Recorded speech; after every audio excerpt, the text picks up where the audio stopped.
Student, today is your SS subjects. Let's start with the new chapter, chapter number 3. Open your textbook. Right? Chapter number 3, courts and there importance. आज हम ये chapter पढ़ेंगे। Courts यानी अदालत। अदालत का नाम सुना है ना, अदालत, और उसका इम्पोर्टेंस क्या है। अदालत हर जगह होती है, पिक्चरों में देखते हो ना आप। कोर्ट है, हमारे यहाँ भी नया मंदिर में कोर्ट है ना। कोर्ट से हमको जो भी न्याय किसको मिलता है, वहीं से कोर्ट से मिलता है। जो भी प्रॉब्लम होती है, अंदर अंदर झगड़ा होता है कि कोई भी प्रॉब्लम हो, तो सब लोग कहाँ जाते हैं, कोर्ट में जाते हैं। राइट, तो इसके बारे में हम पढ़ेंगे आज। Read the story and answer the question. एक स्टोरी पढ़ो और उसके क्वेश्चन आंसर दो, मतलब क्वेश्चन के। There was once a king who lived in a grand palace. एक बार एक राजा ग्रैंड पैलेस मतलब बड़े महल में रहते थे। There was a river at a distance where a village washerman would wash cloth daily.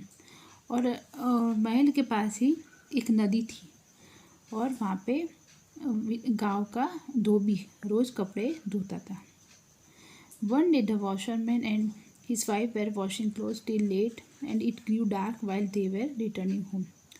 एक दिन क्या हुआ कि वॉशरमैन और उसकी पत्नी कपड़े धो रहे थे, तो रात हो गई और अंधेरा हो गया। जब वो वापस घर जाने लगे तब suddenly a bullet came from the direction of the palace which hit the washerman killing him on the spot.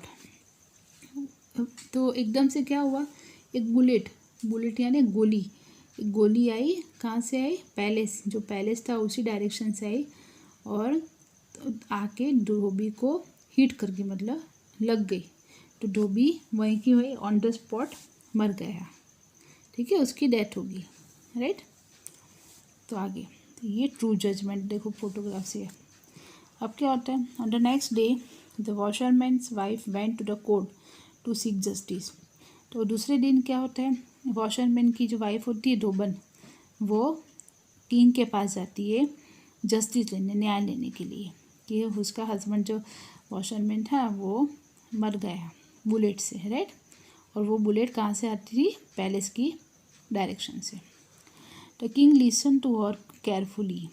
King राजा ने उसकी बात ध्यान से सुनी। She said the bullet came from direction of the palace only. धोबन ने कहा राजा से कि जो गोली आ रही थी वो महल की डायरेक्शन से ही आ रही थी।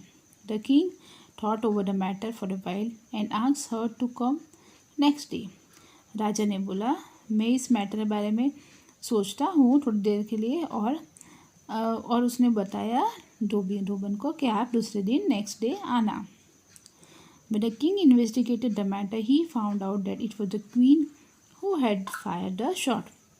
जब उसने पता लगाया, इन्वेस्टिगेट मतलब जांच पड़ताल की, पता लगाया, तो उसे पता चला कि ये वो क्वीन ही थी, उसकी रानी थी, जिसने ये गोली चलाई। She was fond of hunting but had no intention of killing the washerman. रानी थी जो, उसको शिकार का बहुत शौक था, लेकिन उसका इंटेंस नहीं था कि वो धोबी को मारे। वो गलती से बाई चांसली धोबी की डेथ हो गई, गोली उसको लग गई। The people of village including the washer woman went to the court the next day. अगले दिन क्या हुआ, फिर विलेज जो गांव के जो लोग थे वो और धोबन सब मिलके कोर्ट में गए। अगले दिन राजा के पास गए। She asked the king to give her justice. उसने बोला राजा को कि मुझे न्याय चाहिए। He reassured her saying I will ensure that you get justice. राजा ने बोला, तुम निश्चित रहो, तुमको न्याय जरूर से मिलेगा। Everybody was listening to this carefully. हर कोई, जो लोग वहाँ प्रेजेंट था, सब कोई ध्यान से सुनने लगा। अभी जो कहानी है वो यहीं पे इसको स्टॉप कर दिए।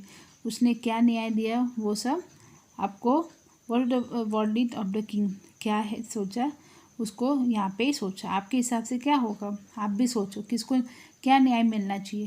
राइट, तो ये स्टोरी यहीं पे कंप्लीट हो जाती है। उसका जो न्याय है, जस्टिस दिया, उसको आपके उसके बारे में आपको सोचना है। Right, next page. Right, observe and right. अभी गॉडेज ऑफ जस्टिस की मूर्ति है और उसने उसको ऑब्जर्वेशन करना है आपको। What do you see in this picture, picture में क्या देख रहे हो। What is special about idol, मूर्ति के क्या स्पेशल है। व्हाट डज इज सिंबल, ये क्या दिखाती है। Why is scale kept in the hand, ये सारा कुछ उसके बारे में बताया है। ठीक है, ये आपको देखना है, ये सब पढ़ना है। Now read and understand. Our country is a democratic country, हमारी कंट्री कैसी डेमोक्रेटिक मतलब लोगों के लिए और लोगों के द्वारा जो गवर्नमेंट सबके लिए हम है मतलब। The judiciary of a country is independent and unbias, जो इसका न्याय तंत्र है वो अब इंडिपेंडेंट है कंट्री का और अनबायस है मतलब एक तरफा नहीं है, दोनों साइड का सुनता है फिर ही वो अपना न्याय देते हैं। Those who do not abide by the laws are considered as criminals, जो लोग लॉ को नहीं मानते उसको क्रिमिनल कंसिडर किया जाता है, जो उसके रूल्स के अगेंस्ट जाते जो उसको क्रिमिनल्स की तरह देखा जाता है। Such criminal deprive people of their rights, और ये लोग क्रिमिनल्स जो रहते हैं दूसरे लोगों के अधिकार को भी छीनने की कोशिश करते हैं। Our country has the benefit of the judiciary at all levels, हमारी जो कंट्री में है न्याय तंत्र वो सभी लेवल पे दिए गए हैं। There are 3 levels of courts, taluka, district and state level. हमारे तीन लेवल पे कोर्ट है, मतलब छोटे लेवल पे तालुका है, फिर डिस्ट्रिक्ट लेवल पे, स्टेट लेवल की, जगह जगह पे अलग अलग कोर्ट के लेवल है। This courts are known as taluka court, district court and high court. Judgments are pass from civil and criminal cases, कोई भी केस होता है तो यहाँ पे हमको जजमेंट मिल जाता है। For the judiciary to function quickly and inexpensively, Lok Adalat have been put into practice, न्याय तंत्र जल्दी पाने के लिए क्विकली जल्दी और इनएक्सपेंसिवली मतलब खर्चा कम हो, इसलिए लोक अदालत भी है रखी है प्रैक्टिस के लिए। मतलब लोक अदालत है सबसे पहले नीचे से स्टार्ट होता है, धीरे धीरे करके फिर हम हाई कोर्ट तक पहुंचते हैं। जैसे सबसे पहले तालुका कोर्ट में जाते हैं, उससे अगर हमको असंतोष मिलता है तो फिर डिस्ट्रिक्ट कोर्ट में, फिर उसके बाद में हाई कोर्ट में। ठीक है, now turn the page.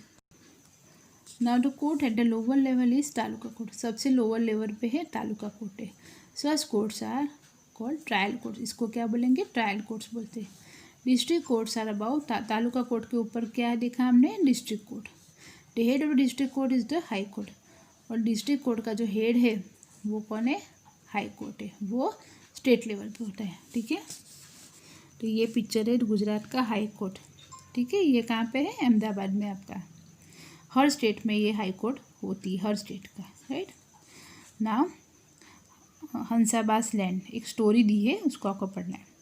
There was once a landlord in a small town whom everyone was afraid of it. अब ये का एक छोटे से गांव में एक लैंडलॉर्ड जमींदार था जिसके पास उससे सब लोग काफ़ी डरते थे।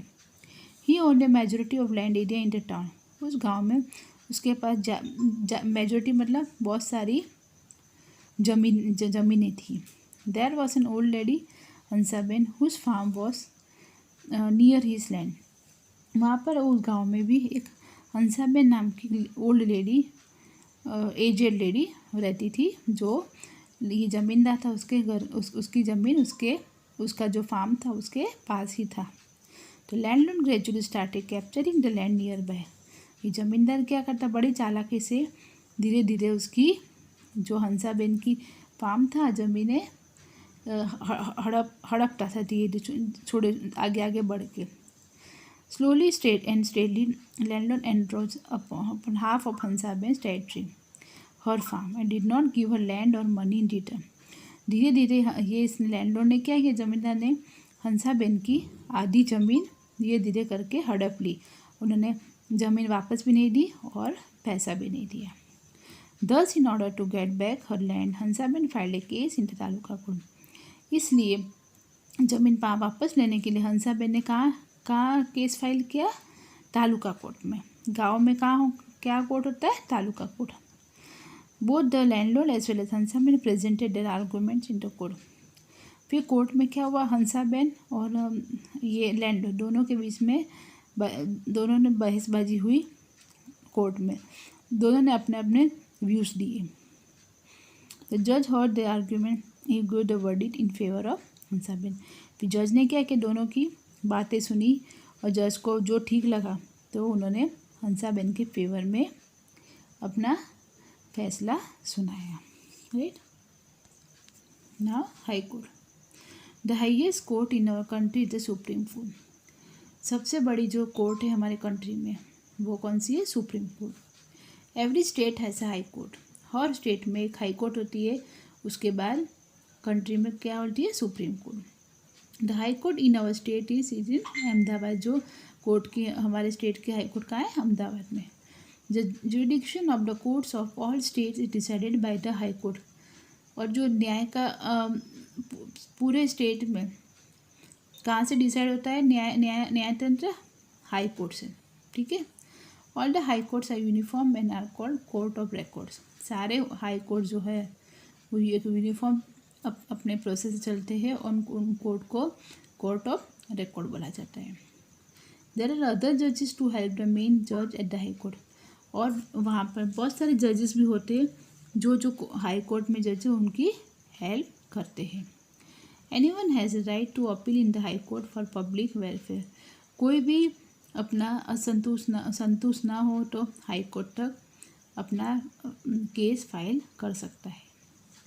However, if anyone appeals for the wrong reasons and wastes the court time, she or he could be punished। और अगर गलत तरीके से वो परेशान करना चाहता है कोर्ट में आगे जाके तो उसको पनिश भी होती है, क्योंकि वो वो रॉन्ग रीज़न के लिए वे टाइम वेस्ट करने के लिए हाई कोर्ट का टाइम मतलब फालतू, उसको पता है वो चीटिंग भी करना चाहता है तो वो पता चल जाता है कोर्ट को, तो वो उसको पनिश भी कर सकती है। ठीक है। लेसन हम यहाँ पर स्टार्ट कर रहे हैं, स्टॉप कर रही हूँ मैं, आगे का हम नेक्स्ट सेशन में करेंगे। Okay then, good bye.